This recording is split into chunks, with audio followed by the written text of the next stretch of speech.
हाँ अम्मा, हमें आज से सावधान रहना होगा। हम बच गए क्योंकि हमारी पड़ोसी समय पर मदद के लिए आ गए। बहुत बहुत धन्यवाद आप दोनों का। अगर आप लोग नहीं आए होते तो ये चोर मुझे मारकर मेरे घर से सारे पैसे और सोना लेकर भाग गए होते। ये सुनकर उनमें से एक ने कहा, हमने किया क्या है? आपकी ये बेला तुरंत उड़कर आई और हमें बताया। अगर शुक्रिया अदा करना है तो इसका कीजिए। बेला तो भगवान की ओर से आपको दिया गया एक कीमती तोहफे जैसी है। इसके प्रेम की तुलना किसी और के प्रेम से नहीं की जा सकती। इसे हमेशा संभाल कर रखिए। अच्छा, अब हम जा रहे हैं। उन्होंने बेला की प्रशंसा की और चले गए। उस रात फिर वे दोनों सो गए और अगले दिन अपनी फल की दुकान खोली। आओ आओ आओ, सभी प्रकार के फल है यहाँ, मीठे फल, जल्दी आओ। बेला आवाज लगा रही थी।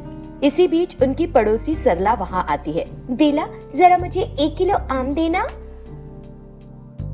क्या ये सच है लक्ष्मी कि कल रात तुम्हारे घर चोर घुस आए थे? हाँ सरला, ये सच है। मैं कल रात जब सो रही थी 2 चोर आए और शोर हुआ तो मेरी आंख खुल गई। बेला उनसे बचकर उड़ गई और पड़ोसियों को बुला लाई। तब कहीं हम जाकर बच पाए। मतलब अच्छा खासा तमाशा हो गया। सोचने में डर लगता है। ये सब तो घर में किसी आदमी के ना होने से चोर लुटेरों का खतरा बना ही रहेगा। लक्ष्मी ने कुछ नहीं कहा। फिर सरला ने फल लिए और चली गई। बेला सरला की आखिरी बात से सोच में पड़ गई। लक्ष्मी ने देखा। क्या हुआ बेला, तुम किस सोच में पड़ गई हो? कहाँ खोई हुई हो तुम? लक्ष्मी ने पूछा। तब बेला बोली, अम्मा, सरला ने अभी जो कहा था, क्या ये अच्छा नहीं होगा कि तुम्हारा भी एक साथी हो? अगर तुम भी शादी कर लेती हो तो सुरक्षित रहोगी। लक्ष्मी ने काफी देर तक कुछ नहीं कहा। क्या हुआ अम्मा, तुम कुछ बोल क्यों नहीं रही हो? लक्ष्मी के आंसू बहने शुरू हो गए। मेरी शादी हुई थी बेला। बेला ने जब ये सुना तो उसे विश्वास नहीं हुआ। हाँ, तुम शादीशुदा हो और मुझे अभी तक पता ही नहीं था। और कहाँ है तुम्हारे पति? तब लक्ष्मी ने कहा, अब हम साथ नहीं रहते हैं। बहुत साल हो गए अलग हुए। बेला ने उसकी बात सुनी तो सवाल किया, अलग क्यों हो गए? अलग क्या हुआ था अम्मा? उसने पूछा। लक्ष्मी एक अनाथ लड़की होती है। रामू नाम का एक लड़का उसे बहुत पसंद करता था। लक्ष्मी के दिल में भी रामू के लिए खास जगह थी। रामू एक दिन लक्ष्मी के पास आता है। मैं तुम्हें बहुत पसंद करता हूँ लक्ष्मी, और तुमसे शादी करना चाहता हूँ। मुझे भी तुम बहुत पसंद हो, लेकिन मैं एक अनाथ हूँ। अगर तुम्हारे घर में इस बारे में पता चलेगा तो क्या वो हमारे रिश्ते को स्वीकारेंगे? एक माँ है बस, मैं मना लूंगा उसे। चलो शादी कर लेते हैं, उसने कहा। फिर रामू लक्ष्मी को घर ले जाता है। रामू लक्ष्मी का परिचय अपनी माँ से कराता है। माँ, इसका नाम है लक्ष्मी। ये एक अनाथ है, लेकिन बहुत अच्छी लड़की है। मैं उसे बहुत समय से पसंद करता हूँ। हम दोनों एक दूसरे का साथ चाहते हैं और शादी करना चाहते हैं। ये सुनते ही उसकी माँ कांता गुस्से में उबल पड़ी। तुम कह रहे हो कि वो एक अनाथ है? पता नहीं कौन छोड़ गया होगा ऐसी लड़की को। हम घर में लाएंगे तो हमारी क्या इज्जत रह जाएगी? मैंने बड़े घर की लड़की लाने का अरमान देखा था तुम्हारे लिए। जब रामू ने अपनी माँ की बात सुनी, मैं इस लड़की को छोड़कर किसी और लड़की की अपनी पत्नी के रूप में कल्पना नहीं कर सकता।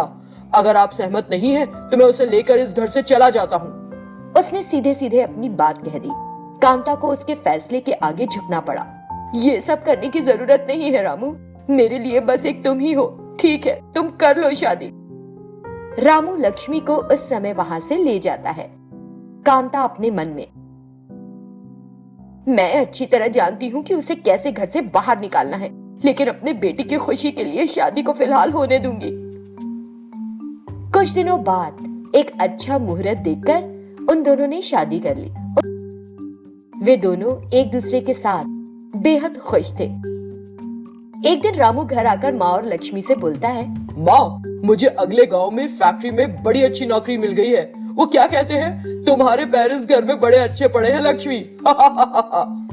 लक्ष्मी उसकी बात सुनकर खुशी से फूली नहीं समाई, लेकिन कांता के गले लक्ष्मी की इस तरह प्रशंसा होना नहीं उतरा और झट से बोली,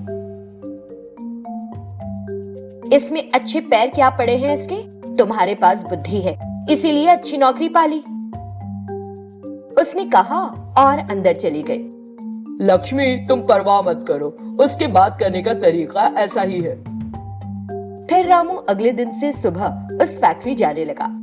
जब रामू ऑफिस चला जाता तो कांता लक्ष्मी को फालतू काम पकड़ाती, लेकिन लक्ष्मी उससे जिरह किए बिना चुपचाप उस काम को कर लेती।